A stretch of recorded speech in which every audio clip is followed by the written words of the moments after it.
अथवारा हो देह दाओ अथवारा हो देह दाओ अथवारा हो देह दाओ अथवारा हो देह दाओ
पांडुरंगी दृढ भाऊ चरणन सोडी सर्वथा आन तुझी पंढरीनाथा मदनी तुझे मंगल नाम हृदयी अखंडित प्रेम चरणन सोडी सर्वथा आन तुझी पंढरीनाथा नामा म्हणे केशवराजा केला नेम चालवी माझा नामा म्हणे केशवराजा केला नेम चालवी माझा चरणन सोडी सर्वथा आन तुझी पंढरीनाथा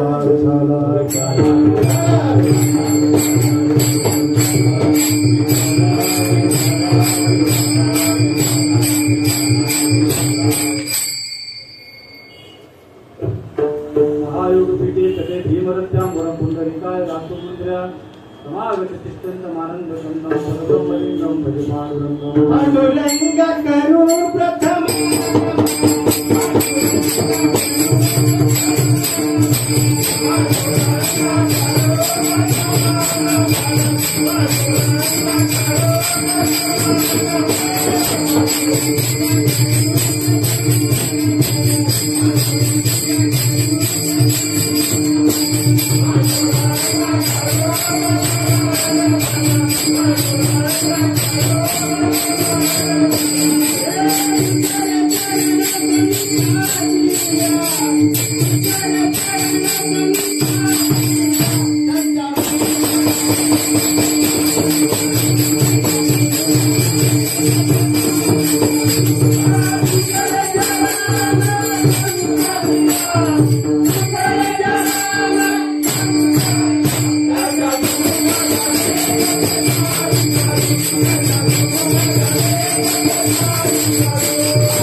सुबोधम केवलम ज्ञानमूर्ती द्वंद्वातीतं भूतविश्वं तत्त्वमस्यादिलक्ष्यम् एकं नित्यं विमलमचलं सर्वादि साक्षीभूतं भावातीतं त्रिवादितं सत्यं नमामि गुरुर्ब्रह्मा गुरुर्विष्णु गुरुदेवो महेश्वरा गुरु साक्षात् परब्रह्म तस्मै श्री गुरुवे नमः ओम नमो जात्या वेद प्रतिपाद्या जय जय स्मृत्या आत्मरूपा आत्मरूपा गणेश केलिया स्मरण होय सकल विद्यांचे अधिकरण तेजी बंधू श्रीचरण ते नमस्कार होण्याचा ओम नमो ज्ञानेश्वराय ओम नमो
दुसरं वर्ष आहे की आपण ते काही निमित्ताने किंवा काही श्रावण मास किंवा निमित्ताने आपला सप्ताह करत आहोत.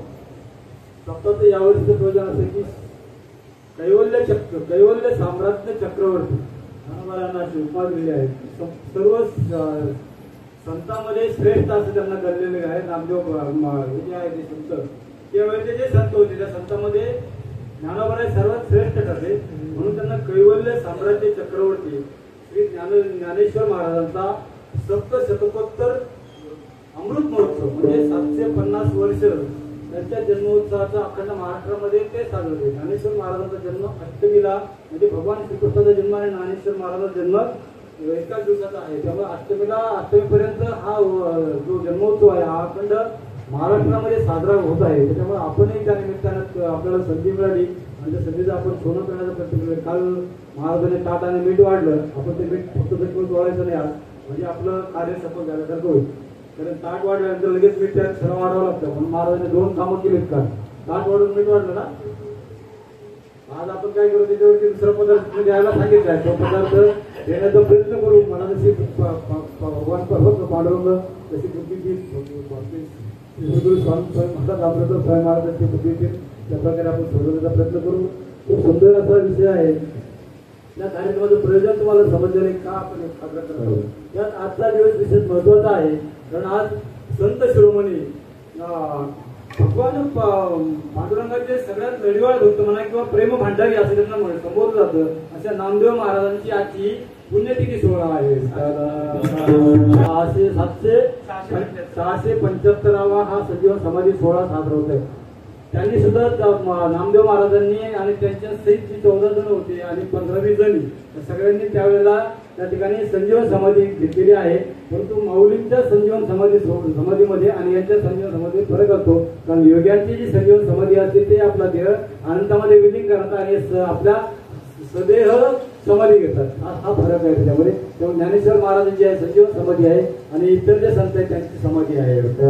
ज्ञानोबारायांची समाधी उत्खनन करण्याचा प्रयत्न झाला. ज्ञानोबारायांचं नक्की काय आहे त्या ठिकाणी, त्या ढवळांची पुतळ्याच्या खाली काय आहे, ज्ञानोबारायांनी नक्की काय केलं, ज्या ठिकाणी आज जो आपण ज्या ठिकाणी दर्शन करतो त्याच्या खाली नीट समाधी आहे का, त्याच्या खाली नीट समाधी नाहीये. त्याच्यापासून 17 मीटर अंतरावरती ज्ञानोबारायांची समाधी आहे. परंतु ज्या वेळेला 1972 साली काही अंधश्रद्धावाल्यांनी त्याच्यावरती ठपका ठेवला की हे काहीतरी धोकांड आहे आणि हे काहीतरी भलतच काहीतरी करतात, म्हणून ज्या वेळेला त्यांनी ते खोलण्याचा प्रयत्न केला त्या टायमाला त्यावेळेचे जे संत होते ते संतच होते. कारण मामासाहेब दांडेकर म्हटलं की त्यांचं एसबी कॉलेजमध्ये ते प्रोफेसर होते, पण त्यांचं इतकं महत्व होतं की ते जर सकाळी ज्याला मॉर्निंग वॉक म्हणतात तो आता आपल्यावरती करण्याची वेळ आली, त्या टायमाला मॉर्निंग वॉक करत होते. परंतु ते जेव्हा कॉलेज आहे त्या टायमाला पुण्यामध्ये दुसरी लोक त्याचं दर्शन घेण्याकरता उभे राहत होते. इतका त्यांचा मोठा अधिकार होता आणि त्यांनी त्या टायमाला त्यांना सांगितलं की मग त्यांनी त्या ठिकाणी काही ती मापक यंत्र असतात ती यंत्र आणून त्या ठिकाणी त्या समाधीचं हे केलं. आणि मग त्यानंतर त्यांना कळलं की हे काहीतरी आहे. म्हणजे त्या ज्यावेळेला ती 3 क्षेपक होती त्यांनी विविध प्रकारची वलय अशी निर्माण झाली आणि त्याच्यामुळं आणि जो एक जण गेला होता त्या ढवळ्याने तिला खोलायला त्याला एवढी भुगे जाऊ की त्याचं तोंड बघण्यासारखं राहिलंच नव्हतं. तो दिसत होता असा पांढरा हत्ती. त्यामुळे त्याला कळलं की काहीतरी आहे. तो जे पळून गेला तो आतापर्यंत परत दिसलाच नाही. त्यामुळे त्यावेळेला ते जे झालं त्याच्यानंतर परत ती समाधी आहे किंवा खोटी आहे असं बोलण्याचा प्रयत्न केला. उलट त्या टायमाला जे इंग्रज लोक त्याच्यामध्ये होते 7 जण, ते 7 जण माऊलींचे भक्त झाले. त्यांनी त्या ठिकाणी माळा घातल्या.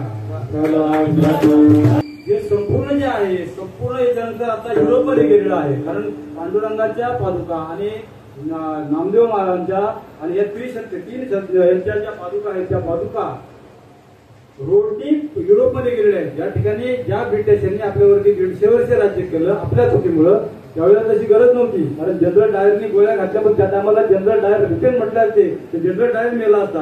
परंतु आपल्या गद्दारामुळं या ठिकाणी त्याविषयी एकदम कुठेतरी सुंदर असं बोललं की आपण गद्दार तयार केले, पाकिस्तानी अतिरेकी तयार केले, त्या अतिरेकांसाठी शहीद म्हणतात. परंतु आपल्या देशामध्ये गद्दारामुळे आपली स्थिती तीच होणार आहे काही दिवसांनी. जर हिंदू कधी कधी विषय निघतात, परंतु जर हिंदूंना जर अजूनही आपल्या कार्यपद्धती किंवा आपल्याला काय करायचं आहे याची जर अक्कल आली नाही तर काही दिवसांनी तोच प्रसंग आपल्यावर समाधी सोहळ्याकडे वळायचा आहे. संत नामदेव महाराजांचा जन्म म्हणजे सर्वात वयोवृद्ध संत किंवा सर्वात जास्त आयुष्य जे मिळालं ते नामदेव महाराजांना मिळालं. ते या याच्यामध्ये 80 वर्ष झाली.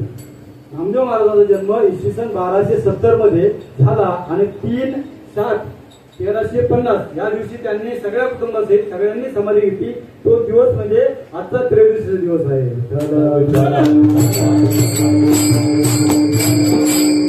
आणि नामदेव महाराजांच्या जन्माबद्दल थोडीशी अपभ्रंश झालेला आहे, त्यामध्ये मलाही समजत नाही काय आहे ते.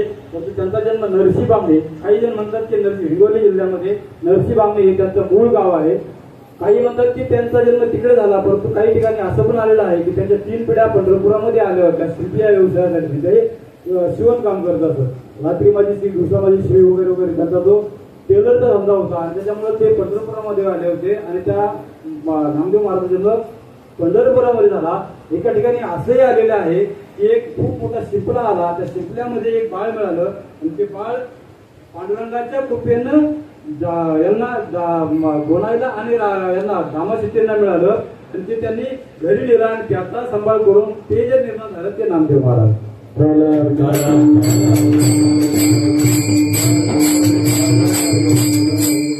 नामदेव महाराजांचं मूळ नाव जे होतं ते शेट्टी, ते समज होतं की ते त्यांचा व्यवसाय शिवण्याचा होता, पण आपल्या इंग्लिशमध्ये टेलरिंग असं म्हटलं जातं, आपल्या याच्यामध्ये मशीन काम करणार. तर असा त्यांचा व्यवसाय होता. त्यांचं मूळ नाव असं रेळेकर त्यांचं आडनाव होतं. नामदेव दामा रेळेकर असं त्यांचं मूळ रेळेकर घराण्याचे ते आहे. नरसिंह किंवा नरसिंह नामदेव असे त्या घराला म्हटलं जातं. आणि त्या ठिकाणावरून एक कुटुंब याच्यामध्ये पंढरपुरामध्ये आलं आणि पंढरपूर आल्याच्या नंतर त्यांना त्या ठिकाणी जो पांडुरंगाचा किंवा पांडुरंगाची सेवा करण्याची संधी त्यांना मिळाली आणि संपूर्ण कुटुंबच पांडुरंगाच्या चरणी वाहिलं गेलं. आणि त्या दिवसापासून दामाशेट्टी म्हणजे नामदेव महाराजांचे वडील हे जे होते ते संपूर्ण परिवारच त्या ठिकाणी त्या पांडुरंगाची पूजा करत असत किंवा पांडुरंगाच्या नैवेद्य दाखवण्यापासून ते पांडुरंगाचा सर्व अभिषेक वगैरे सर्व त्या टायमाला दामाशेट्टीचं घर करत होतं. आणि असं करत करत खूप हे आहे. त्याच्यामध्ये सांगतात की नामदेव महाराजांच्या घरी 15 जण होते.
नारा विठा गोंदा महादा हे चौघे पुत्र झाले. लाडाई गोडाई येसाई साखराई या चौघी सुना. लिंबाई ते लेकी आणि आऊबाई ती बहिणी आणि ईडीपीसी जणी नामे म्हणजे 2 2 4 गोनाई राजाई सासू सुना नामा दामा आणि नामा बापले 4 बरोबर 4 पुत्र. नारा विठा गोंदा महादा 4 4 8 हे चौघे पुत्र. 8 झाल्यानंतर 8 4 12 चौघी सुना. लाडाई गोडाई येसाई साखराई या चौघी सुना म्हणजे किती 12 झाले ना. 12 आणि लिंबाई आणि आऊबाई. लिंबाई ती लिकी आऊबाई ती बहीण 12 14 आणि ईडीपीसी जणी नामयाची त्या जनाबाई त्याच्यामध्ये घेतला आणि असे 15 जणांच्या कुटुंबामध्ये एकत्र नांदत होते.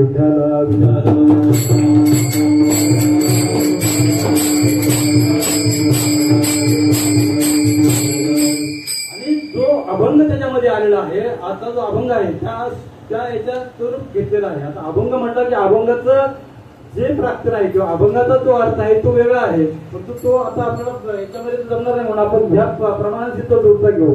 अभंग असा आहे की अभंगामध्ये प्रतिज्ञा पण आहे. अभंगामध्ये काही वाचिक मानसिक जे शास्त्रीय आणि अशास्त्रीय नियम सांगितलेले आहेत ते नियम पण त्याच्यामध्ये आहेत.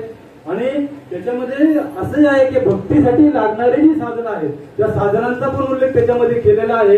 आणि शेवटी नामदेव महाराज मध्ये मी नियम केलेला चालवायचा तू नामा म्हणे केशवराजा हेरा नेम चालू आहे माझा. तर नेम मी केलाय परंतु त्यासाठी चालवा तुला लागेल. हा भार तुझ्यावरती आहे म्हणजे तुका म्हणे घालू त्यावरी भार वाहूया संसार तुला काय करायचं ते.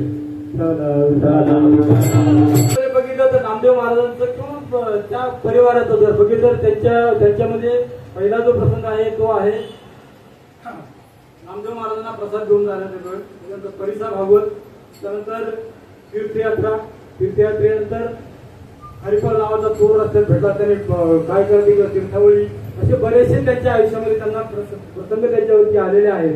किंवा नामदेव महाराजांचं आणि देवाचं जे जवळचं नातं होतं, त्या नात्यामध्ये नामदेव महाराजांना एक काहीतरी अहंकार सुद्धा झाला आणि त्याच्यामुळे त्यांचं मडकं कच्चं ठरवलं गेलं. हा एक त्याच्यामधला एक भाग आहे. त्याच्यामुळे त्यांना सुट्टी विसर्ग क्षेत्राकडे जावं लागलं आणि मग त्या ठिकाणी त्यांना आपल्या सद्गुरूची ओळख झाली. ओळख झाल्याच्या नंतर नामदेव महाराज परिपूर्ण झाले. परंतु तोपर्यंत नामदेव महाराजांनी संपूर्ण संत चरित्र जे आज आपण जे काही समाधीचे अभंग किंवा जे पाहतो ते सर्व नामदेव महाराजांनी लिहिलेले आहे. त्याच्यामध्ये सर्व संतांमध्ये सांगितले की त्यांना 80 वर्ष आयुष्य मिळालं.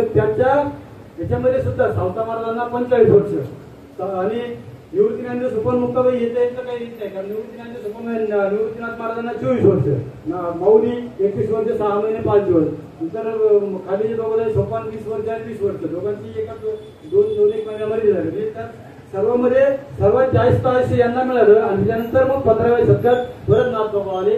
नाथबाबांच्या घरी भरपूर श्रीमंती होती, त्यामुळे त्यांच्यावर त्याचा प्रसंग आला पाहिजे. नामदेव महाराज मात्र गरीब होते. एका याच्यामध्ये ते अभंग हे पाहतो, त्याच्यामध्ये एका असं कवी म्हणतो की जसं रट्ट्याची लंगोटी नाही, कसला कडदोरा, सुंबाचा कडदोरा आणि रट्ट्याची लंगोटी, म्हणजे एवढं सुद्धा त्यांच्याकडे नव्हतं. इतकी त्यांची परिस्थिती गरीब होती. त्याच्यानंतर जगद्गुरु तुकोबार आहे.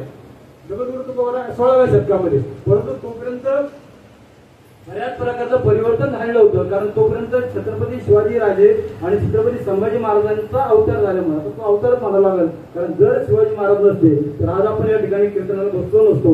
हा कोणी काही म्हटलं तरी हा सिद्धांत आहे आणि हा मानावाच लागेल हिंदूंना. तेव्हा अखंड महाराज भारतभर मराठी हीच भाषा होती. हिंदी आली कधी? हिंदी 150 वर्ष झाले फक्त. हिंदी येऊन त्या हिंदीची आपला काही एक संबंध नाही. ज्याची आख्याबार झेंडा राघवदादांनी लावला होता, याचा अर्थ त्यावेळेला कुठली भाषा होती संपूर्ण भारतामध्ये? दिल्लीपर्यंत हे लोक गेले होते. दिल्लीपर्यंत गेले, पाकिस्तानामध्ये जे लाहोर आहे तिथपर्यंत आपलं राज्य होतं. याचा अर्थ त्या लोकांनी तिथपर्यंत मराठी बोलवली होती, मराठीच होती. परंतु त्याच भाषेमध्ये काही फारसी आणि काही उर्दू शब्दांच्या गोळामुळे 150 वर्षापूर्वी आपली हिंदी आलेली आहे. मराठी भाषेचा जन्म जवळजवळ 2700 वर्षापूर्वी झालेला आहे. कारण त्या टायमाला ज्ञानोबारायांच्या अगोदर चक्रधर स्वामींनी सुद्धा मराठीमध्ये बऱ्याच प्रकारचं विश्लेषण केलेलं आहे. चक्रधर स्वामींचा हा एक सुद्धा माऊलींसारखाच अवतार आहे. तर महानुभाव संप्रदायाचा उदय ज्ञानोबारायांच्या अगोदर 30 वर्षापूर्वी झालेला आहे.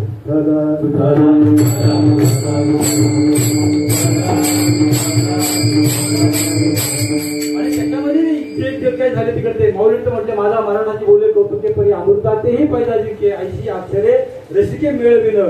शिवाजी राजांनी सुद्धा इंग्रजांचं जेव्हा त्यांना एक बंदर पाहिजे होतं त्या टायमाला शिवाजी महाराजांनी त्यांना सांगितलं की तुम्ही मला हे मराठीत टाईप करून द्या, मला हे इंग्लिश चालणार नाही. येत नव्हतं असं काय नाही. शिवाजी महाराजांना छत्रपती संभाजी महाराजांना तर 13 भाषा येत होत्या आणि शिवाजी महाराजांना सुद्धा चांगल्या प्रकारचे नवे इंग्लिश बोलत होत्या.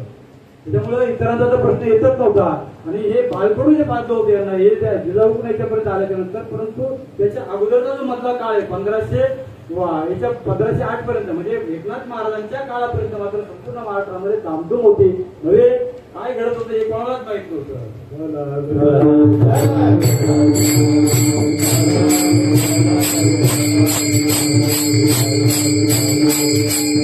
आणि मग काय होतं हे माहित नाही. परंतु त्याच्यानंतर जे त्या टायमाला जे संत जन्माला आले, निवृत्तीनाथ सुपन मुक्ताबाई, नामदेव महाराज, सावतामाळी, हे जे संत जन्माला आले त्याच्यामध्ये एक जे होतं ते नामदेव महाराज भक्तीचा पूर्ण पुतळा होता. ज्ञानोबा ज्ञानाचा सागर होते. इतर जे संत होते त्यांनी पूर्ण वैराग्य म्हणत तुकोबारायांना पदवी दिली गेली. सद्गुरू जर काही आपल्याला करायचं निळोबरायांचं नाव घ्यावं लागेल, कारण त्यांनी सद्गुरू सेवा सकळ देवा वरिष्ठ असं त्यांनी मानलेलं होतं. नवे त्यांनी देव भेटायला आला, त्या देवाला सुद्धा सांगितलं की तुला बोलवलेलं नाही, ना मी कोणाची बीच हे करतोय, माझ्या गुरुची हे करतोय, प्रार्थीला वाचून का आलाशी असं म्हणणारे निळोबार आहे. त्यांनी आपला सद्गुरू वाचून सापडेना सोय घरावे ते पाय आधी सद्गुरूचं जर खरंच जर येतात सांगा जर पालनपोषण केला तर ते निळोबारायांनी केलं. आणि इथपर्यंत हे आल्याच्या नंतर बाकीचे जे संत आहेत त्या काळचे त्या सगळ्यांना जवळजवळ स्वामी ही पदवी लागलेली आहे. तर ते स्वामी होते आणि आहेत आणि ते उद्याही आपल्या त्याच्यामध्ये स्वामी म्हणूनच राहतील. कारण जगद्गुरू तुकाराम महाराज म्हणतात तुकिता तुरळीची ब्रह्म तुकाशी आले म्हणून गणी मस्तक ठेवले आरती तुकारामा स्वामी सद्गुरुधामा. माऊलींना सुद्धा स्वामी म्हटलेलं आहे आणि निवृत्तीनाथ सदाशिवाचा अवतार स्वामी निवृत्ती दाता. त्यामुळे हे सगळे स्वामी होते तिकडे आणि या स्वामी ही पद्धती त्यांना लागली होती. त्याच्यामध्ये जर कोणी केलं होतं हे कसं होतं की नामदेवराय सगळ्यात जवळचे देवाचे कारण ते राहायचे तिथं आणि सर्व कार्य त्यांचं तिथं. त्यामुळे नामदेवरायांच्या परमार्थ पांडुरंग अतिशय जवळचा नव्हे तोपर्यंत याच्या आपल्या कलियुगामध्ये कलियुगाची सुरुवात होती तोपर्यंत देव भक्तांशी बोलत होता. त्यामुळं देवाने जर काही सांगितलं तर देव त्या टायमाचे जे संत होते त्या संतांशी बोलत होते. कारण बरेच ठिकाणी त्यांचे प्रकट आले की नामदेव आणि एक दिवस असा प्रसंग त्यांच्यावरती आला की कामा शेतीला नामदेव महाराजांच्या वडिलांना बाहेर जाण्याची वेळ आली आणि त्यांनी नामदेव महाराजांना सांगितलं की नामा उद्या सकाळी काय कर तू नैवेद्य घेऊन देवाच्या मंदिरात जा म्हणे. नैवेद्य दाखवल्याशिवाय तू येऊ नको म्हटले. उद्या मी अमुक कारणाकरता बाहेर जात आहे आणि नामदेव महाराजांवरती ती जबाबदारी पडली. नामदेव महाराज दुसऱ्या वेळी सकाळी उठले. त्यांना रात्रभर तेच स्वप्न मला देवाला नैवेद्य घेऊन जायचंय. काय प्रकार आहे हे बघण्यासाठी. कारण त्या टायमाला नामदेव महाराज वय फक्त 4 ते 5 वर्ष दाखवलेलं आहे. आणि त्या याच्यामध्ये त्यांनी सकाळी आईनं नैवेद्य बनवून दिला आणि नामदेव महाराज नैवेद्य घेऊन मंदिरामध्ये गेले आणि तो नैवेद्य त्याच्यावरती ठेवला पांडुरंगाच्या पुढे ठेवला आणि देवाला सांगितलं का वय ते असल्यामुळे त्या देव खातो किंवा काय हे माहित नाही. देवाचं नक्की काय आहे आणि देवाने जर खरंच नैवेद्य खाल्ला असता तर म्हणजे त्या टायमाला नाही ना आता कोणी नैवेद्य दाखवला असतं का देवाला. देव जर खरंच खात असतं तर नामदेव महाराजांना वाटलं की दररोज वडील नैवेद्य घेऊन येतात आई किंवा वडील नैवेद्य घेऊन येतात त्यांच्या हातचा नैवेद्य त्यांच्या नैवेद्य तू खातो आणि आज का खात नाही. शेवटी थोडा वेळ बाहेर थांबले नंतर परत आले. देवाला अजून खाल्ला नाही तू. देवाला प्रतिप्रश्न विचारणारे नामदेव महाराज होते. कारण ज्या जगामध्ये किंवा आपल्या याच्यामध्ये काही संत असे झाले की त्यांनी देवाला प्रतिप्रश्न विचारणारे नव्हे. जनाबाई देवाशी भांडली. तिने सांगितलं की तू भंग झाल्याचं दरबार असं म्हणण्याची ताकद जनाबाईमध्ये होते. म्हणजे किती मोठं त्याचं स्वतःच हे असेल म्हणजे स्वतःची ताकद किती असेल तिकडे असं विचारणारी जनाबाई. हे नामदेव महाराजांनी विचारलं तू आज का नैवेद्य खात नाही. तिथे रडायला लागले आणि म्हटले दररोज वडील येतात तर वडील आल्यावरती वडिलांच्या हातात नैवेद्य तू खातोच आणि मी आणलं नैवेद्य तू का खात नाही. तिथे त्यांनी असा विचार केला बाहेरून दगड आणला आणि दगड देवाच्या पुढे ठेवला. जर नैवेद्य खाला नाही तर आता मात्र मी माझं डोकं पुढे डोकं फोडून म्हटले या ठिकाणी काय करेल मी आत्मघात करून घेईल. नैवेद्य खातो का नाही. देवाला विचार केला आता काय करायचं. देवाला शेवटी आपल्या स्वरूप सोडून आपला खरे करून त्या ठिकाणी तो नैवेद्य खावा लागला आणि नैवेद्य खायचं झाल्याच्या नंतर हे म्हणतात म्हणजे नैवेद्य खाल्ला आणि ते वेगळं ताट घेऊन जेवायला नामदेवराय गेले आणि त्याच्या याच्यामध्ये ते म्हणतात की जर देवा जर तुला नैवेद्य नाही खाला तर माझा देह गेला तरी चालेल. ते हे अभंगाचं पहिलंच ठरण आहे.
ह्याच्यामध्ये अलंकारामध्ये पहिल्यांदा त्या ठिकाणी काही शास्त्रीय अशास्त्रीय जे नियम आहेत काही जे ना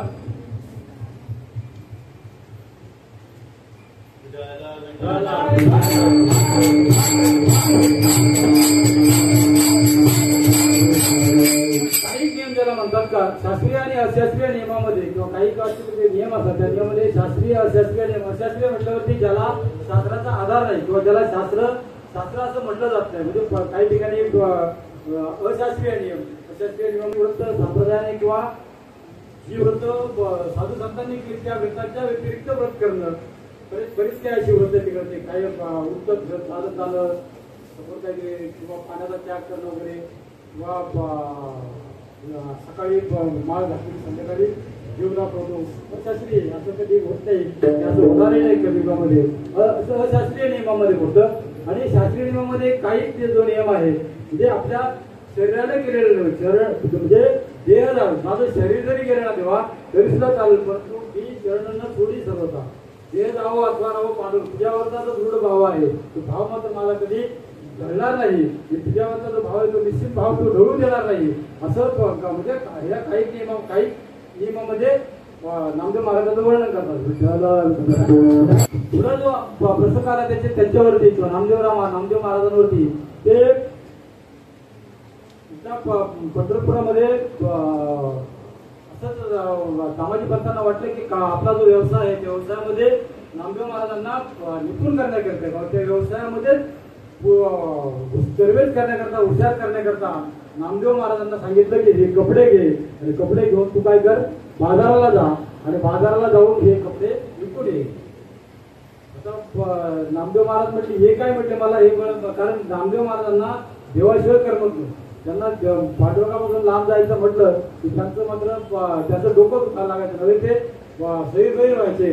तिकडे आता हे माझ्यावरची जबाबदारी दिली खरी पण आता एवढं लांब कपडे घेऊन जायचे परंतु वडिलांची आज्ञा आहे म्हटल्यावरती पाळावी लागली आणि गेले कपडे विकायला. सकाळी कपडे विकायला गेले संध्याकाळी परत आले आणि एकही कपडा बरोबर नाही. सामाजिक पंथाने विचारले कपडे सगळे विकले म्हणे. ते म्हटले मला हे कपडे विकण्याकरता महिना 2 महिने लागतात एका दिवसात कसे कपडे विकले एका दिवसात व्यापार झाला कसा असा कसला तो व्यापारी म्हटले नाही म्हटले सगळे कपडे विकले आणि मग पैसे म्हटले तिकडे ते धोंडोबा म्हटले धोंडोबा तिकडे त्याच्याकडे ठेवलेच नाही उद्या सकाळी देतो म्हटलं. म्हणजे एवढा विश्वास होता की धोंडोबा त्याला साक्षीला गणोबा एक मोठा धोंडोबाच्या साक्षीला गणोबा पण ठेवला. आता दुसऱ्या दिवशी नामदेव वडिलांना रागवला रामाजी पंतांनी काठी काढली आणि म्हणे काही काय सांगतो म्हटले धोंडोबांचा गणोबा कुठं म्हटले कपडे घेत असतो काही सर म्हटले पुढे जाऊ धोंडोबांचा दाखव म्हटलं मला. आणि दुसऱ्या दिवशी नामदेव महाराज पुढं वडील माग आणि गेले तिकडे त्या धोंडोबाकडं आणि मग तो नामदेव महाराजांनी काय केलं वडिलांना सांगितलं की तुम्ही इथं थांबा पांडुरंगाकडे जाऊन देतो आणि पांडुरंगाकडे जाऊन तिथं जाऊन देवाच्या चरणावरती डोकं ठेवून सांगितलं देवा आता दुसरा एक प्रसंग आता माझ्यावरती आलाय तुला आता काय करायचं ते कर म्हणजे आता आपण मला ह्या संकटातून आता तुलाच वाचवावं लागेल तर मला काय तुझ्याशिवाय करमत नाही मला तुझ्याकडे परत यावं लागलं. त्यामुळं आता हे जे आलंय संकट हे तेव्हा दादा तूच आहे कारण तुला सर्व प्रकारच्या विला येतात आणि तूच तो करता करविता घात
मागे पुढे उभा आहे सांभाळायचं आणि आघात निवारा जेव्हा हे करू शकतो, आता आता काहीतरी कर. आणि फोडताना चुकून गेले धोंडोबा ढकलीत घरी आणला, घरामध्ये आणला, त्याचा गोडोबा ठेवला. तो गोडोबा ठेवून घरला कुलूप लावून घेतलं आणि बाहेरून बसले.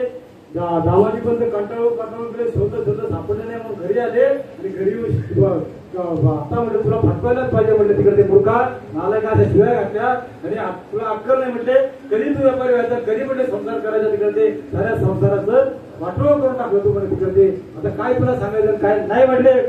मी घरात आणून ठेवला. तेव्हा त्यांच्या राजाईने सांगितलं, पत्नीने सांगितलं की म्हटले हसण्यासारखं म्हणजे हसण्यासारखं झालेलं आहे म्हटले, काय केलं ते तुम्हाला सांगते म्हणे, ऐका म्हणे. तिकडे त्यांनी म्हटले एक धोंडोबा ढकलीत आणलाय, तिथे धोंडोबा घराच्या आतमध्ये ठेवलाय, तिथे सगळ्यांनी छोटा मोठा ठेवलाय, त्याला ते गणोबा म्हणतात. त्या गणोबाला साक्षीला ठेवलंय आणि साक्षीला ठेवलेला गणोबा आता आपल्याला पैसे देणार आहे. सोन्याचा गोळा झाला, एवढा मोठा धोंडोबाचा सोन्याचा गोळा झाला. आणि मग नामदेव, मग दामाजी पंत, मग गोनाई वगैरे एवढा आनंद त्यांना. मग त्यांना कळलं की आपला मुलगा साधा सुद्धा मुलगा नाहीये. देवाच्या चरणी त्याची एवढी श्रद्धा आहे की देवाला तो सांगेल तसं वागावं लागतं. त्यामुळे आपल्या मुलाची जी शेती आहे ती वेगळ्या स्वरूपाची आहे. आणि मग त्या ठिकाणी मात्र दामाजी पंत शांत झाले. त्यांनी काय केलं, त्या धोंडोबाचे तुकडे केले आणि बाजारात गेले आणि मग खरेदी करायला सुरुवात केली. मग खरेदी करायला लोकांनी त्याला काय पाहिजे नाही म्हटलं, काय लागत तेवढे पैसे घ्या, काय लागत तेवढं सोनं घ्या, ती वस्तू द्या. ज्या टायमाला कष्ट लागत नाही त्या टायमाला पैशाची किंमत कळत नाही. त्यामुळे त्यांनी असं केलं. परंतु ज्याच्या शेतामध्ये होता का त्याला कळलं म्हटलं, नामदेवाने एक दगड आपल्या ह्याच्यात नेलाय आणि त्याचं सोनं झालंय. मग ते सगळे भांडायला गेला नामदेवांच्या घरी. तुला काही आपल्याला का म्हणजे आपल्याकडे आम्ही तो येणार होतो घरी वगैरे वगैरे. त्याच्या आळ घेतला म्हणजे आमचा धोंडोबा आम्हाला परत करून टाक म्हटलं तिकडे. मग म्हटलं धोंडोबा परत करायचं, पण म्हणजे त्याच्यावरती जे कपडे ठेवले होते त्याचे पैसे त्याचे काय डबल घे म्हटले तू.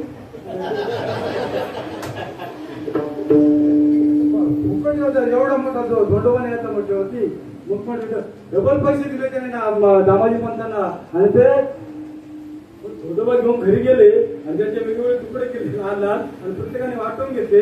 दामाजी पंताने नामदेव घरी येऊन त्याचे गोटे तयार झाले. आता घासताना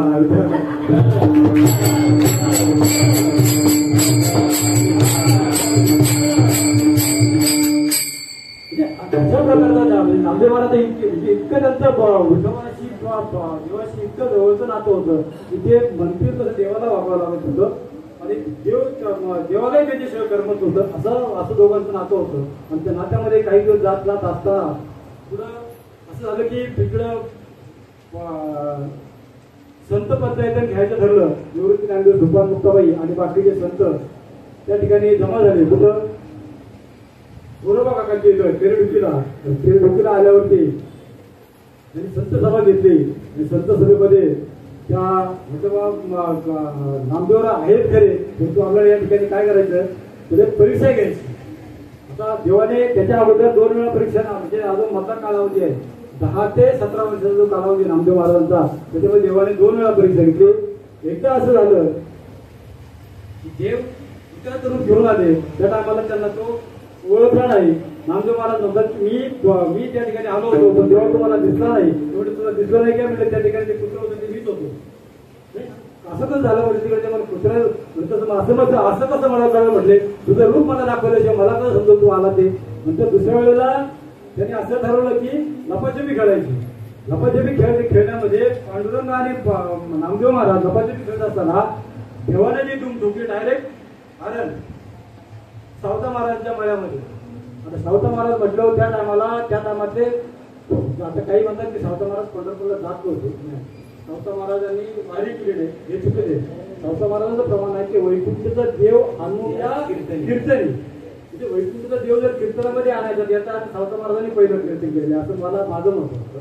या देवामध्ये जर म्हटलं कीर्तन नामदेव महाराजांनी केलं, पण त्याच्या अगोदर 20 वर्ष सावता महाराज जन्माला आलेले आणि सावता महाराज त्याच्यानंतर 22 वर्ष राहिले. म्हणजे टोटल सावता महाराजांचं 45 वर्षाचं आयुष्य, त्याच्यामधलं 20 वर्ष इकडं. म्हणजे सावता महाराजांनी पहिलं कीर्तन केलं असं त्याच्या कालच्या आणि आजच्या पुस्तकाच्या वाचनामध्ये माझ्या जे प्रसिद्ध आलं ते असं होतं. त्यामुळे वैकुंठचा देव अनुया कीर्तन असं सावता महाराजांचं म्हणणं आहे. आणि सावता महाराज एवढं प्रेम होतं की त्यांनी आपलं जे मळा जो होता किंवा आपलं जे शेत होतं त्या शेतालाच त्यांनी मंदिर बनवलं होतं. त्या शेतातच त्याला ते मंदिर म्हणून राबवत होते. म्हणजे त्याला त्या शेतामध्ये जे काय दिसत ज्या वस्तू दिसत त्या वस्तूमध्ये त्यांनी देव आता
सावता महाराज धोरण आहे. सावता म्हणे केला मला प्रत्येक क्षेत्राच्या ज्या काही होतं त्या सर्वांमध्ये त्यांनी आपला परमात्मा पांडुरंग बघितला.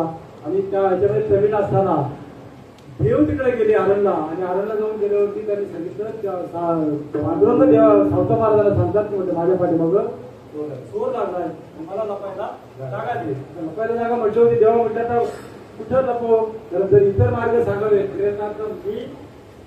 मी माझं जे आहे ते कमी पडेल किंवा मला अहंकार झाला असं देवाला वाटेल, असं देवाला न वाटावं म्हणून. कारण आपण कशी सवय असते की आपण सामान्य माणूस भेटला की तो काय सांगून सांगा तिकडे या बांधापासून चालू झालं ना तिकडच्या बांधा मारा हे सगळं वाटत आहे. त्याच्यामुळे ते असं होऊ नये म्हणून सावता महाराजांना प्रश्न निर्माण झाला की नक्की आता काय करायचं, देवाला जागा कुठं द्यायची पहिला. आणि रामदेव महाराज पाठीमागं पळतातच येतो. देव तर या साईडला गेले म्हणजे ते एवढं इकडं आलं म्हणजे आता पुढं देवाला शोधायचं ते काही नाही. सावता महाराजांनी कधीचे खोटे काढले आणि उदर ह्याच्यामध्ये देवाला आपल्या हृदयामध्ये साठवलं. वरती बोगडी घेतली. आपल्या बोगडी असं बसल्यानंतर बोगडीचे जे दशे होते ते दशे म्हणजे आता ते नामदेव महाराज आहे त्याने विचारलं की म्हटलं बाबा एकदा कुणी आलं होतं का म्हटले. एक चोर म्हटले या ठिकाणी आलेला आहे म्हटलं. मी केव्हा शोधतोय मला सापडत नाही तेव्हा मला काहीतरी सांगा इकडे या ठिकाणी आलं काय. नाही म्हणजे इकडे तुम्ही आलं नाही म्हटलं. तिकडे कुठल्याही प्रकारचा माणूस बघितला नाही, कुठल्याही प्रकारचा देव बघितला नाही, मला काही दिसलेलं पण नाही. त्यामुळे तुला नक्की काय करायचे. तेवढ्याच त्यांना त्या ह्याच्या आतमध्ये ते दशी दिसली. दशी दिसली त्या टायमाला त्या दशीचं वर्णन करताना त्या ठिकाणी आजच्या पुस्तकामध्ये वाचत असं लिहिलं होतं की दशी जर अंगावर घेतली व्हायची टाकली दशीचे जे रसाडे आहेत ते रसाडे खाली करावं. आणि जर कीर्तनकाराच्या खाली किंवा कीर्तनकाराच्या खाली जर टाकायचे जसे सुतडे जे आहेत ते इकडे पाठीमागे साईडला करावे. आणि फक्त घोंगडीच वापरावं. फक्त कीर्तनाला ज्याला उभं राहायचे त्याच्या खाली घोंगडीच वापरावी असं त्या ठिकाणी नमूद केलं होतं. त्यामुळे हे जे आहे एवढं झालं ते पाठीमाग करायला पाहिजे.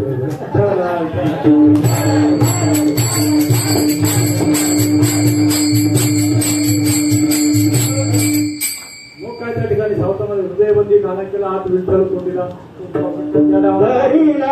पंढरीचा Hare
सातवीला हरी झिनी हृदय मंदिरी त्यांची सर्वी निर्धार झाला सफळ व्यापार. अशा प्रकारे देव त्या ठिकाणी चढले आणि नामदेव महाराजांनी पाहिलं की जशी बाहेर आलेली आहे मग ते तो नामदेव आले म्हणजे तू पण म्हणजे देवासारखाच खोटं बोलतो म्हणजे मला वाटतं तू काहीतरी खरं बोलतोय तू खूप खोटं बोलतो म्हणजे. आणि मग ती जशी ओढली होती देव बाहेर आले आणि मग देवाला त्या ठिकाणी त्याला नामदेव महाराज दर्शन दिलं आणि मग परत ते पंढरपूर आल्याच्या नंतर पंढरपुरात आल्यावरती हे दोन प्रकार झाले. दोन परीक्षेमध्ये नापास झाले नामदेव महाराज. तिसरी जी परीक्षा होती निवृत्ती नामदेव सोपान मुक्ताबाई हे अलंकापुरावरून निघाले. काही ठिकाणी ही जी संत सभा आहे ती आयोजित झाली असं म्हणतात, काही ठिकाणी म्हणतात पेरडुकीत झाली तर काही ठिकाणी बारशी झाली. 3 ठिकाणी 3 ऐकायला मिळाले. आपल्याला त्या वादाची काही देणगी नाही. आपल्याला संत संमेलन झालं किंवा संत सभा झाली आणि नामदेवाला खर्च ठरवलं एवढंच बघायचं आहे.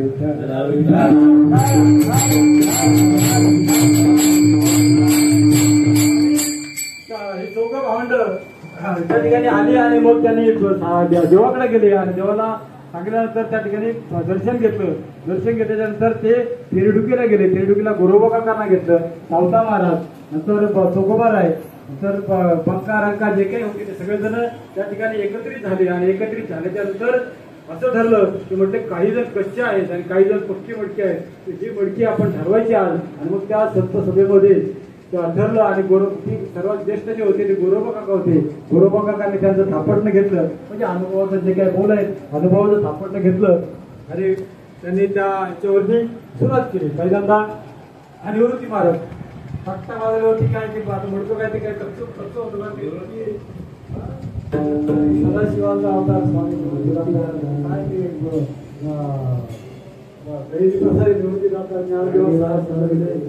आलेले ते काय कसं आहे कधी करते पक्क निघालं. नामदेव ज्ञानोबारायांच्या याच्यावरती होतं तिथं काय महाविष्णूचा अवतार ते परिपूर्णच होतं. ज्यांना ना याची गरज होती परंतु ते सगळ्या गोष्टी घडवून आणाव्या लागतात आणि मग ते घडल्याच्या नंतर त्याचं नव्हतं फक्त. त्यामुळं नामदेव महाराज ह्या 4 भावंडांना खूप दुःख होतं. इतर सगळ्यांना हे करत करत गेल्याच्या नंतर नामदेव महाराजांचा नंबर आला आणि नामदेव महाराजांनी गोरोबा काकांचा हातच झाला आणि हा ठरलाच नाही तर ते ठोसमोर एखादं नाही का ते लहान मुलगं सांगतात एक पोरगं म्हणलं त्याला म्हणजे उठू नको म्हणजे त्याचं नशीब चांगलं लाईट गेली आणि ते ठोसमोर पळून गेलं. अशा प्रकारचं नामदेव महाराजांनी संधी साधली आणि जे धूम ठोकली डायरेक्ट पंढरपुरात देवाला एवढं सांगितलं म्हणले देवा काय करतो म्हणजे मला काही समजत नाही म्हणजे तिकडे तुझा मी एवढा जवळचा माझ्या हातचा नैवेद्य खातो माझ्या हातून तू मला तू माझ्या जागेवरती उभा करतो तू घरी जातो माझ्या आणि सगळं असताना म्हटले ते सगळे संत म्हणतात की नामदेव कच्चा आहे आणि कच्चा असताना म्हणजे त्यांनी माझ्या डोक्यात आपटणं मारलं देव सहज बोलून गेले ना, ज्याने कोणी थापट मारलं त्याचे हात तुटते. हे पंडित परमात्मा पांडुरंगाने सांगितलं. आणि मग त्या टायमाला नामदेवरायांनी सांगितलं की म्हटलं कोणी थापट मारलं तर म्हटलं गोरेबा काकांनी. म्हणजे तुझ्याच कीर्तनात परत त्यांना हात तुटतील. दुसरी आशीर्वाद त्या ठिकाणी दिले आणि मग ते पुढं प्रकरण घडलेलं आहे. त्या ठिकाणी हे सांगितलं होती नामदेवरायांना येत आलं की देवाने सांगितलं नामदेवा तू म्हणजे खरोखर कच्चा आहे, त्यामुळं तुला हे करण्यासाठी काय करावं लागेल आता, म्हणजे तुला एकच हे आहे, म्हणजे त्यासाठी तुला आता अवघ्या नागनाथाला जावं लागेल. अवघ्या नागनाथाच्या अगोदर जाण्याच्या अगोदर ह्या बाकीची जी त्याची तीर्थावळी आहे ती तीर्थावळी त्याच्या अगोदर झालेली आहे. सगळेजण परत आल्याच्या नंतर जे कच्चं मुडकं आहे हे ठरलं, परंतु त्यावेळेला पांडुरंगाने आदेश दिला नाही की जा म्हणून. त्याचा मला नामदेवरायांनी सांगितलं, माऊलींनी सांगितलं की आम्हाला तीर्थावळीला जायचं आहे, म्हणून तुम्ही नामदेव महाराजांना आमच्या बरोबर पाठवा अशी विनंती केली. आणि विनंती केल्याच्या नंतर नामदेव महाराजांना पुढे घातलं आणि दोघं किलो जण त्याला हे केले. नामदेव महाराज म्हटले की मी येईल म्हटले, परंतु माझी परवानगी देवाकडून काढावं लागेल. आणि मग गेले नामदेव महाराज मध्ये, माऊली मागे उभे, माऊली मध्ये आणि नामदेवराय मागे उभे. नामदेवराय देवाला सांगतात मला जायचं नाही पाठवू नको. आणि याला म्हटलं माऊली देवाला सांगतात की आम्हाला या तीर्थयात्रेला जायचे, नामदेवरायांना आमच्या बरोबर पाठवा. नामदेव महाराज सांगतात नको मी जाणार नाहीये, मला तुझ्याशिवाय करमत नाही, मला तुझ्याकडेच राहायचंय म्हणून मी जाणार नाही, मला ज्ञानेश्वर महाराजाबरोबर पाठवू नको. कारण म्हटले कट्टेवर करेन आईच्या देवाचे न घे मी दर्शन जायचे, मला कट्टेवर कर देवाचे नाही, त्याला तू मला आवडत नाही, किंवा मग जर असं झालं तर मी त्या देवाचं दर्शन घेणार नाही. शेवटी देवानं सांगितलं की तुला घेऊन जाण्याकरता कोण आलाय आणि घेऊन जाण्याकरता तू कोणाबरोबर जाणार आहे. त्यामुळे जे आलेली व्यक्ती आहे ती असामान्य व्यक्ती नाही, तो माझाच अवतार आहे. देव म्हणे नामा पाहे ज्ञानदेव मीच आहे, तो आम्ही आत्मा माझा, ज्ञानदेव हा माझा आत्मा आहे. त्यामुळे तू काही चिंता करू नको, तू त्याच्याबरोबर तीर्थावळीला जा म्हणून सांगितलं. आणि शेवटी रडत कविना नामदेवराज तयार झाले आणि त्यांची तीर्थाला जाण्याची तयारी पूर्ण झाली. देव तीर्थाटना तीर्थाला सोडण्याकरता पंढरपूरच्या बाहेर गेले. नारायण म्हणून एक मंदिर आहे चिंचोलीला, त्या चिंचोलीच्या मंदिरापर्यंत देव त्यांना सोडायला गेले पंढरपुराच्या पूर्व दिशेला.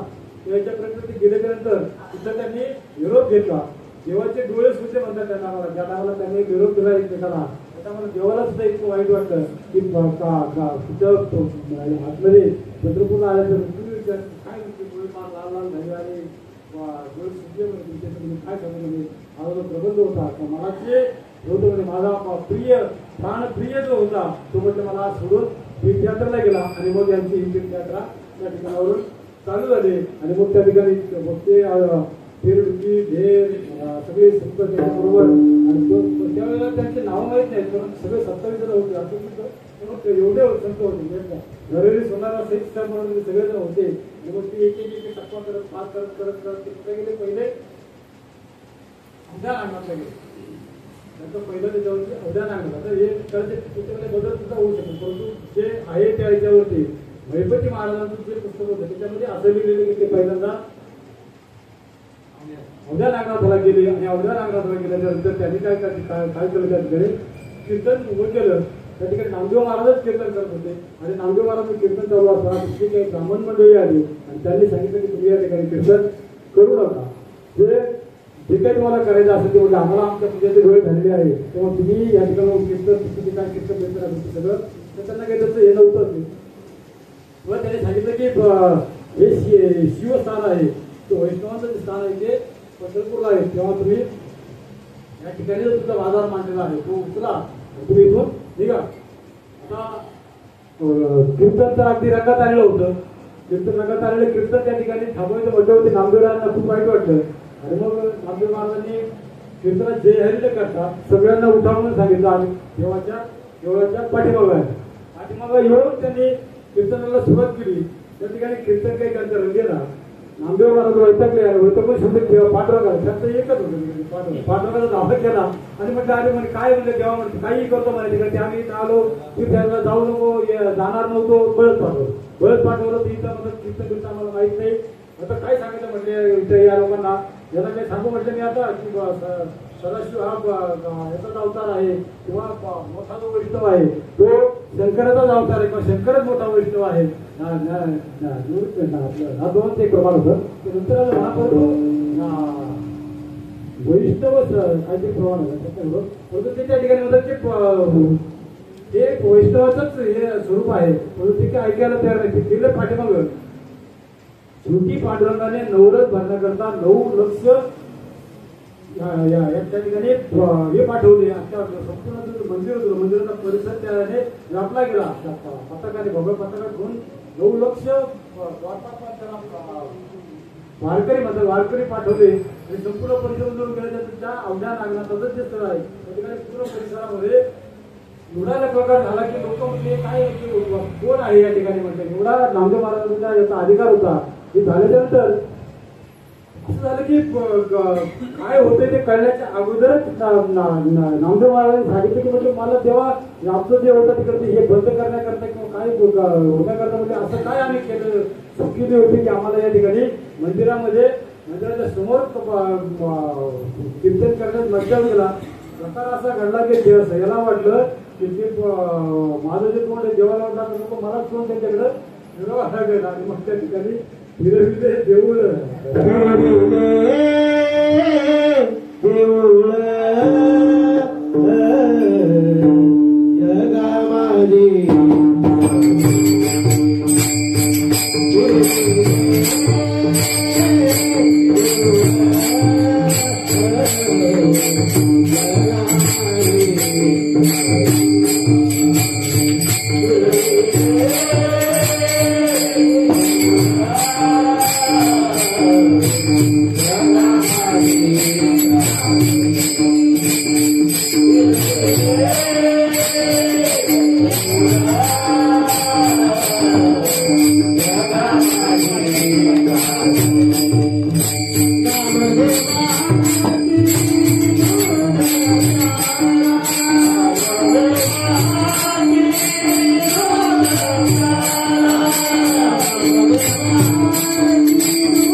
पूर्वेला असणारं तोंड ते पश्चिमेला झालं आणि फिरविले देऊळ जगामध्ये ख्याती नामदेव हाती ठेवून गेला नव्या सामान्य महिन्यात 2 वेळा ज्ञानोबा नामदेव महाराजांकरता देवाला आपलं दूध सोडावं लागलं आणि दूध सोडून ते प्रसाद सेवन करावं लागला अशा वेळी नंतर त्या ठिकाणी त्यांनी असं ठरवलं की म्हणजे आता पुढचा जो प्रवास आहे तीर्थयात्रेचा जो प्रवास आहे फक्त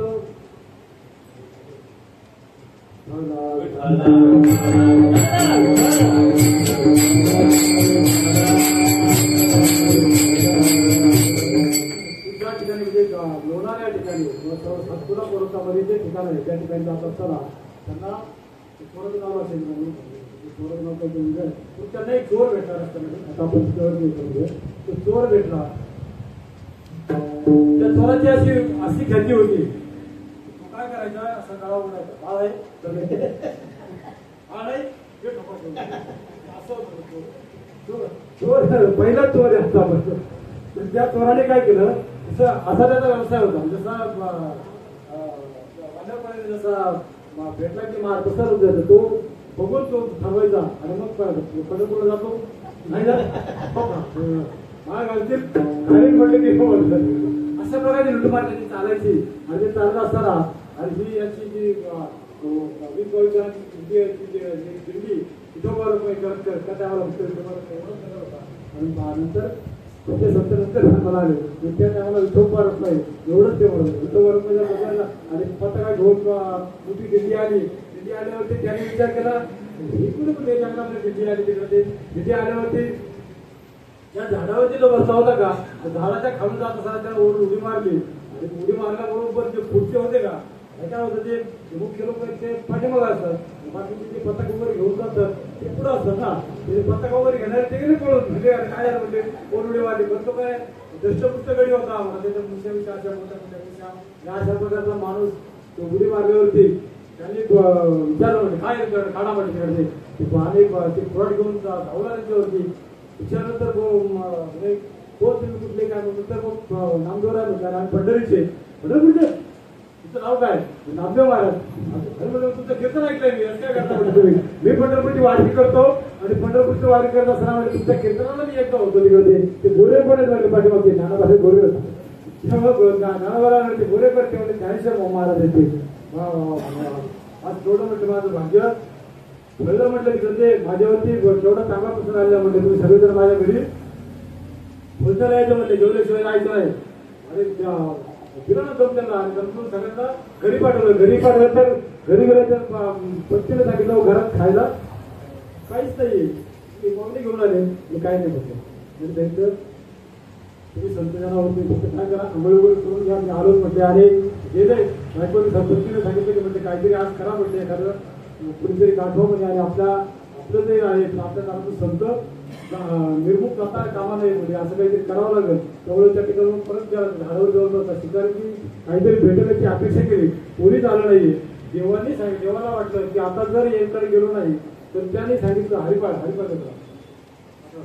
हरिपाळ त्याचं नाव येतं थोडं तर हरिपाळने देवा पांडुरंगाला सांगितलं जर मला आणखी 15 मिनिटात जर कोणी भेटलं नाही तर मी या माझ्याच खर्चेने माझा गळा कापून देईल आणि तिच्या इथं माझ्या घरी संत देवडे मी माझी आत्महत्या करेन देवाला काळजी वाटायला लागली कारण ते त्याच्यामध्ये लोक होते पण तसे स्वतः हे आत्मघात करण्याकरता भक्त मागं पुढं बघतच नव्हते त्यामुळं त्याने विचार केला की आता जर देवाने विचार केला आता आपल्याला जावंच लागेल सांगितलं म्हटले तयार म्हटले सरण्याचे दागिने घाल काय असं नसलं म्हटले तुझ्या रोडला सकाळ पहिलं हाय बनारसी येस पण म्हटले चाल म्हटले आपल्यावरती आता मोठा वाईट प्रसंग आलेला आहे सगळे आले तिथं पांडुरंगाने गाडी घेऊन तिथं आले आणि मग त्यांनी पाहिजे त्याला केवढा मोठा आनंद झाला आणि त्यावरती देव म्हटला रुक्मिणीला फक्त दागिने ठेवू गळ्याचे माळ काढून टाक नाहीतर म्हटलं तो आपल्याला गळ्यात माळा तरी सोडून दे हे देव इतकं पक्का असतो करताना तो जेव्हा भक्ता करता तो म्हणजे सगळं देव आहे त्याला काही सांगायचं कधी न सांगितलं तुम्हाला कळलं की आमच्या देव आहे देवाला काय सगळं कळल्यावरती त्याला लगेच तिला उडी मारली देवाला अडवलं रुक्मिणीला अडवलं आज माझं काम झालं म्हटलं तिकडे कोण आहे म्हटलं तू अडचण घरात मार नाही काय नाही पुढे तिथं त्याला मुलं म्हटल्यावरती अरे नाही म्हटलं आम्ही इकडे जवळच्या गावाला जायचे आम्हाला आमचे काही नाटक आहे त्या ठिकाणी त्यांच्याकडे जायचं आहे त्यांच्याकडे जाण्यासाठी आम्ही खटरायचं चाललोय म्हटलं तर ते घरात मार नाही म्हणून त्यांनी ते सांगतात की हरिपाळाने देवाच्या पोकांडीपासून देवाला मारू घेतलं उच्चा मारू घेतलं देवाला हे करा अरे म्हटलं तुला सगळं घे मला सोड मग म्हणजे माळ घालतील का घाली कुठे जातील पंढरपूरला जाईल आणि या बुद्धीवरती देवाकडे सगळे दागिने घेतले आणि देवाला सोडून दिलं आणि मग त्या ठिकाणी त्यांनी त्या दिवसाला निवृत्ती नांदेड संत होते त्या संतांना भजन घातलं आणि मग त्या पुढची जी तीर्थयात्रा आहे ती खूप मोठी आहे त्याला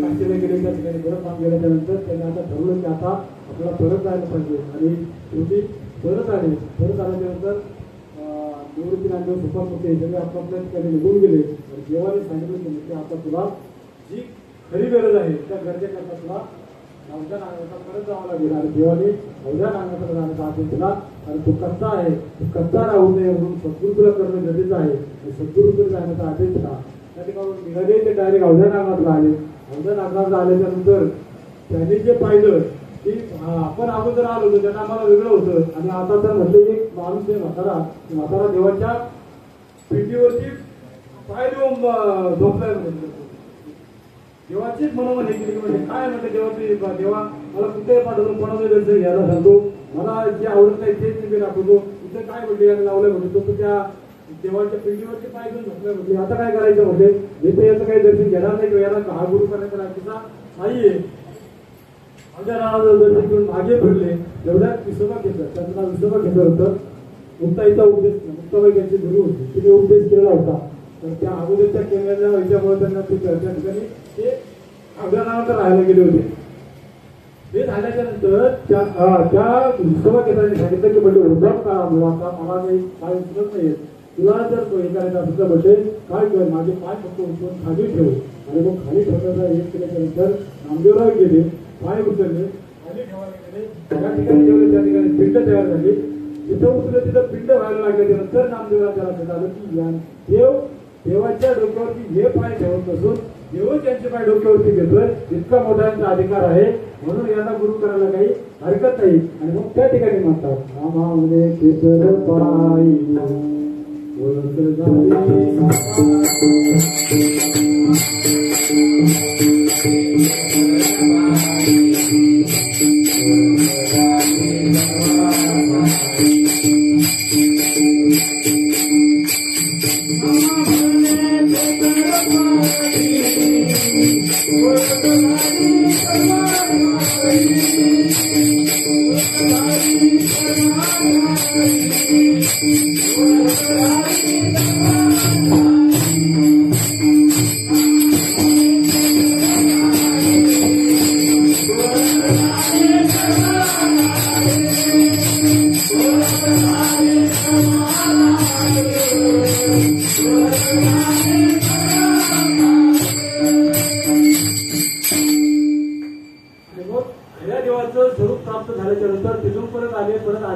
देवाला सांगितलं की देवा म्हणजे आता मला तुझी ओळख झाली आहे, मित्र ओळख.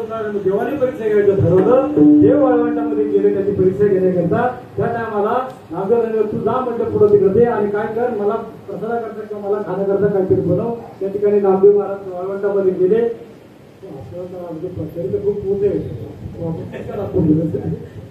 गोष्ट करायला लागले. गोष्ट करता करता पांडुरंग आला आणि पांडुरंग आल्याच्या नंतर देव स्वारूपी आले, गोट्या घेऊन आले.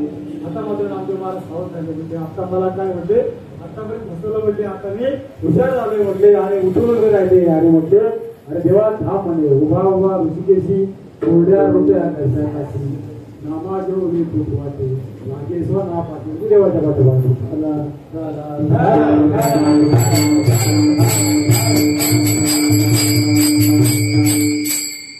देवाच्या पाठीवर झाले होते. मग देवाने सांगितलं की आता मात्र तू परिपूर्ण झाला आहे आणि परिपूर्ण झाल्यामुळं तुला जो त्याचा हे आहे त्याचे आजच्या बरेच परिसर भागवत वगैरे तुला बघलो. आणि मग ज्या ठिकाणी नामदेव महाराज सांगतात की म्हणजे आता जेव्हा मात्र तू खरंच ओळख झाली, मी तुला पूर्णपणे ओळखायला लागलेलो आहे, इथून पुढे मात्र मी तुझ्या चरणाशी कायमचा चरण मी सोडणार नाही. या भागाचा दुसरा चरण सोडी सर्वदा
नामदेव महाराजांचा जोर चालू झालं. त्या टायमाला वाळवंटामध्ये कीर्तन करायचं. वाळवंटाच काय कीर्तन करायचं की ज्या टायमाला अस्पृश्य लोकांना मंदिरामध्ये येण्याकरता मनाई होती. त्यामुळे त्या ठिकाणी भक्तांचा खवा वगैरे संत होते. त्या संत मंडळींना सुद्धा ते ऐकता यावं म्हणून त्या ठिकाणी वाळवंटामध्ये कीर्तन करायचं. आणि मग काय तो रंग भरे कीर्तनात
खूप त्यांनी महाराजांनी नंतर मग एवढा मोठा प्रचार केला धर्माचा. इथे हिंदुस्थान पंजाब गुमानपर्यंत ज्यांचं पंजाबी धर्मामध्ये 65 पदं आहेत. नामदेव महाराजांनी जवळजवळ 2500 अभंग तयार केले. त्याच्यामध्ये गुरु शिख साहेब त्याच्यामध्ये नामदेव महाराजांचं राजस्थान पंजाब गुरुद्वारा या ठिकाणी आपल्यापेक्षा चांगली मंदिर आहे. सुवर्ण मंदिरामध्ये त्यांना मोठं स्थान आहे. त्याच्यामध्ये इतकं मोठं नामदेव महाराजांनी गुमानपर्यंत प्रचार केला. आपल्या धर्माचा वारकरी संप्रदायाचा प्रचार केला. आणि मग त्याच्यानंतर त्यांनी हा त्रयोदशी ही काशीची त्रयोदशी आहे म्हणजे 13/7 या टर्मिनलमध्ये 1270 वारकऱ्यांचा शनिवार होता. आणि त्या दिवशी आपल्या कुटुंबासहित पंढरपूरला ज्या ठिकाणी समाधी घेतली त्याचा उद्देश होता की नामामध्ये पाणी पायरीचे चिरे वर संत रे पायरी वर संत आणि पाय देवाच्यासाठी आम्ही या ठिकाणी समाधी घेत आहोत. त्याच्यामध्ये जी नाराई होती ती नाराई माहेरी होती. माहेर आल्याच्या नंतर त्या देवाला आळवलं की मला आता सगळे केले तर माझी राहण्याची इच्छा नाहीये. त्यामुळे देवाने तिचं मूल घेतलं ते दुसऱ्याला दिलं आणि नारायला सुद्धा त्या ठिकाणी समाधी दिली. म्हणजे त्या ठिकाणी त्या दिवसाला सगळ्यात 15 ते 15 जणांनी त्या ठिकाणी समाधी घेतली.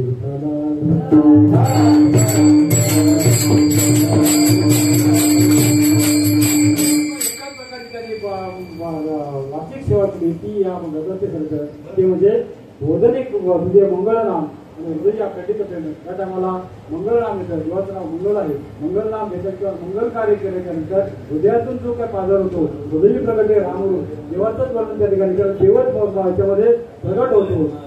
त्याच्यामुळं हृदय प्रगटे रामरूप. आणि मग आता जेव्हा म्हटलं की सगळ्या प्रकारचे प्रेम केले काय करते म्हटलं तुला काम नको म्हणजे आमचं काम तुला करावं लागेल. आणि ते या म्हणायचं शेवट होतं. नामा म्हणे केशव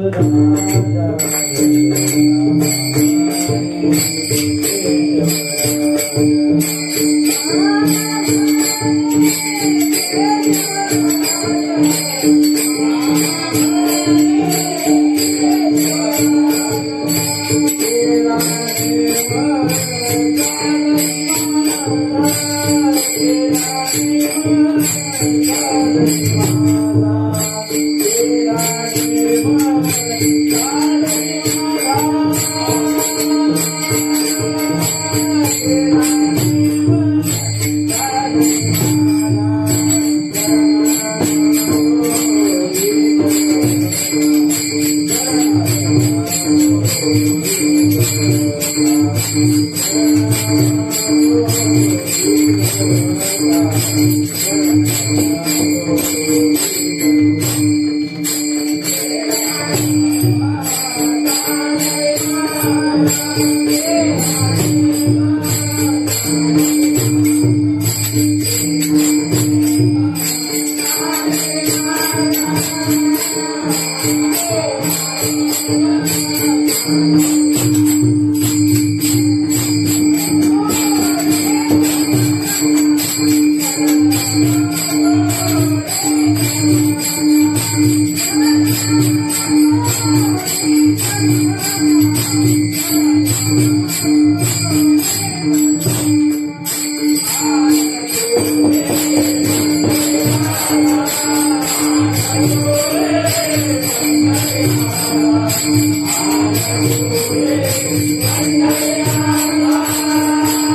आपण बराच वेळ त्याच्यामध्ये टाइम दिले कारण नेम केला कोणी केला भ्रष्टाचाराने हे केला आमच्या ठिकाणी भीष्माने केला खरा धनुर्धारा किंवा अर्जुनाने केला आज सूर्य आणि आज मग तुला काय करायचे तुमच्या ठिकाणी हे कोणी केला अर्जुनाने केला परंतु पाळा कोणाला लागला देवाला पाळा लागला म्हणजे देव त्या ठिकाणी हे झाल्याशिवाय हात नाही केलाने मग थांबवे माझा आणि अतिशय सुंदर असा अभंग आहे ते काय होतं की अभंगाला आपण त्या याच्यात आता त्यांच्या जीवनशैलीमध्ये काय त्याला अभंगाचा अर्थ असा केला सगळ्या चारी चरणाचा अर्थ वेगळ्या चारी चरणावरती वेगळंच संभाषण आहे परंतु आपला काही त्या ते जाऊन आपलं काही थोडंसं म्हणणं नाही की मी सांगितलं तो अर्थ खराच आहे त्या प्रकारे तुम्ही समजा असंही काही म्हणणं नाही